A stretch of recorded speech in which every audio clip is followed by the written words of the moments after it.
Today I have an Inkjet Photo Transfer technique for you that is so easy. You are going to love it. We're going to make our own rub-ons with printables. I've also got a layered background technique to show you and what to do when you make a mistake. Here we go, y'all.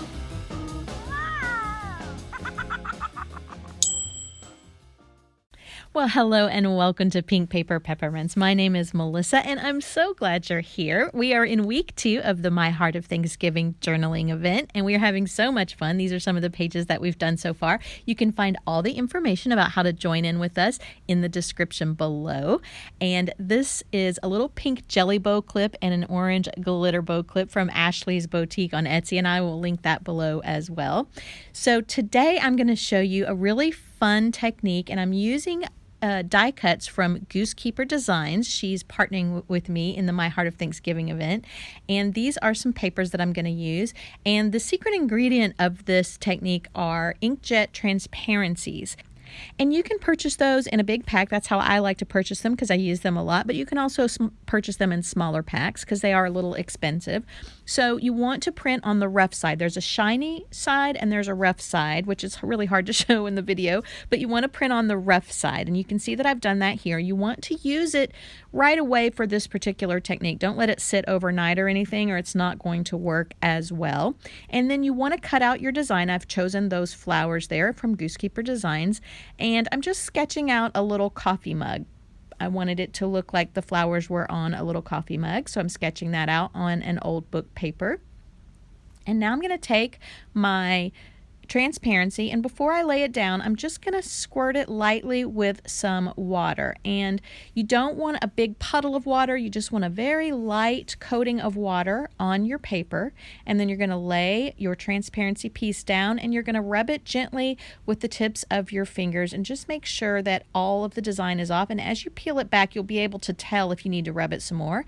And you can see I've peeled that off, and it's basically pulling the coating off of the transparency, so it's going to be wet and sticky when you're finished, and you want to set that aside and let it dry.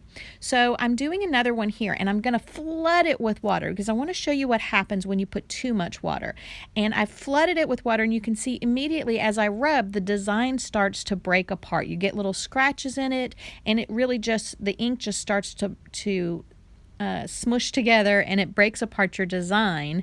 You can see that there. And when I pull it up, you'll see how my design is just not coming off. And so I'm going to show you how to fix that later. If you have that happen, don't worry about it. I'm going to show you how to make that still look pretty and work later. But if you don't want that to happen, just make sure you do a really light coating of water. Now on this piece, this is one of the original ones I didn't put enough water, and you can see here that it's pulled up some of the paper. I also didn't cut my die cut out, and I've got a little bit of Goosekeeper Designs logo there from that sheet because I didn't cut it out. So that's another tip, is you want to cut out just the individual pieces that you want to transfer.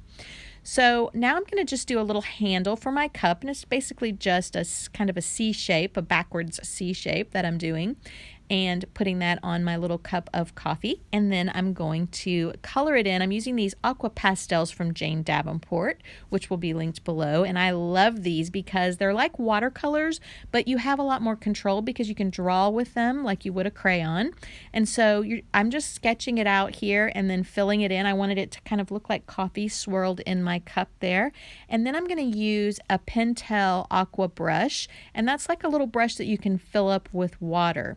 And I love that because you can throw it in your bag and take it with you, and you can watercolor anywhere that way. And so now I'm just going to go in and color my watercolor that I had laid down. And it gives you that watercolor look without as much of a mess, and it's just a little easier and quicker, and you have more control.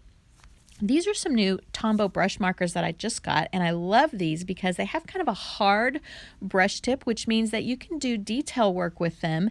And if you press harder, you get a thicker line, and if you press lighter, you get a thinner line, which is really nice.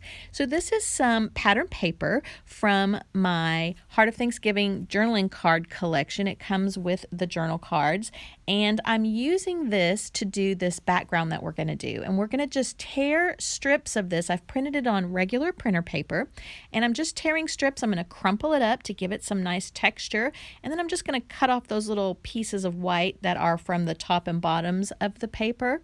before I lay it down. And I like to sew this on, but I'm going to also show you some alternatives in case you don't have a sewing machine or you don't like to sew.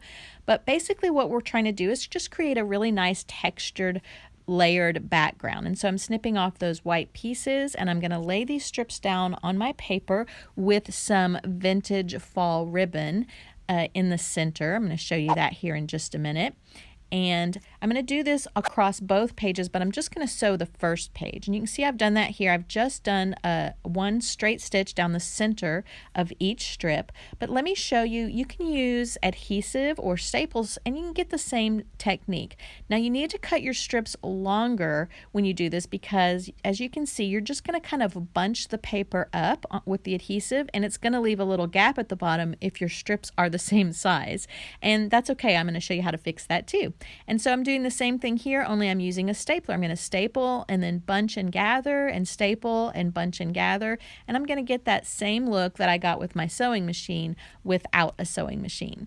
And we're going to go ahead and continue that with the other strip. I'm going to use adhesive on that third strip, and then I'm going to show you how we can cover up that little gap at the bottom. Now you won't need to cover that up if you just cut your strips a little bit longer, but I had already cut the strips when I thought, oh, I should show them how to do this without the sewing machine. So that's okay. It's fun to show you a way to cover up that gap. So one of the things that you can do is you can use silk flowers or leaves and just create a little border along the bottom to cover up that gap. But what I decided to do was I wanted to make it look like my coffee cup was sitting on a little doily. And so I've got a vintage lace doily that I picked up at an estate sale. I'm just going to fold that in half and sit my coffee cup on it, and that covers up our problem at the bottom of the page there. And my handle, what I was showing you there is it's in the crease, and that's okay. We can just fold it in half. This pumpkin pie is from my ephemera kit from the My Heart of Thanksgiving set, and of course you need pie with coffee. I was telling my design team I'm doing low carb, so apparently I'm very drawn to pie. You'll find a lot of pie elements in this kit because of that. So that's okay. It's Thanksgiving. We can have some pie, right? So I'm just adding this on with some washi tape to do a little tip out for my journaling. And now I'm going to add my coffee cup and doily. I'm just going to sew that along the bottom. And now I can flip it down and add photos or journaling to that back of that coffee cup. And you could also staple that or use adhesive. And now I just want to do a little scripture or title on my cup. And this is what I usually do when I'm working with bulky items. I just slip a book underneath the die cut or the piece that I'm journaling on to give me a flat surface to work with. And I'm using that Tombow brush marker to do that lettering. Just love those markers, and I'll link those in the description below. And I'm going to do some journaling on my little tip out here as well, and add some date stamps and some sequins to the bottom just to give it a little bit of some sparkle. And I actually had to adjust that a little bit once to get it to fold properly. I just had to move those over a little bit. So now what we're going to do is create the title page, and I'm going to make a pocket with this vintage granny square that I picked up at an estate sale. I'm going to sew it to the paper, and this is our prompt card for this week. And you can get these prompt cards in a free starter kit on my website. The link is in the description below. And I'm going to sew the prompt card to one of my journaling cards to create another pocket. I'm going to put a scripture on the back as well. So you can see here I've sewn the granny square to the paper. I just sewed along the top and bottom edges to create that pocket. And now I've sewn my prompt card to the journaling card. I typed a scripture on a piece of transparency and sewed that to the back as well. And now I'm going to use this piece of ephemera to make a little tuck into that pocket. And I want to put some word art on it. I'm using this word art sheet that was a gift to my newsletter subscribers. If that's something that you think you would like, you can sign up for my newsletter. I'll be including it for the next couple of months. October, November, I'll be including it in the newsletter. And so now I'm just going to stack up some ribbon and some tulle and some leaves to create a little stack here. I'm going to put my word art on top and staple it with my Tim Holtz Tiny Attacher. And then I'm going to add that into the pocket. And I decided at the last minute some sequins would be pretty. I got these sequins in a package from Kitty Witty Paper Crafts. She included those, and I just thought those would be perfect for this. Give it a little sparkle and shine. And so now I've got my little tuck in there to my pocket for my title page this week. So now let's talk about when you make a mistake like this. I just want to encourage you. There was a time when I would have just thrown that tag away thinking that it was ruined, and I want to encourage you not to do that. At most, set it aside and just wait for a couple of days and then go back to it. But really, you can turn any mistake into something pretty. And some of the things that I've made that I like the most were things that I thought I didn't like or were mistakes. They didn't turn out the way that I wanted them to. And then later, when I worked on them again, I ended up loving what happened. So I just want to encourage you, don't worry about mistakes and don't let the fear of mistakes stop you from trying to experiment. So you can see here, all I've done is add some trim and some ribbon and leaves to this tag. And what was a mistake turned out to be a really pretty tag. Well, if you enjoyed this video, would you give me a thumbs up and maybe share it on Facebook or share it with a crafty friend? I would appreciate that so much. And next week, we are talking about envelopes. I've got a lot of fun envelope ideas for you, so I hope you will join me. And I will see you next time here on Pink Paper Peppermints.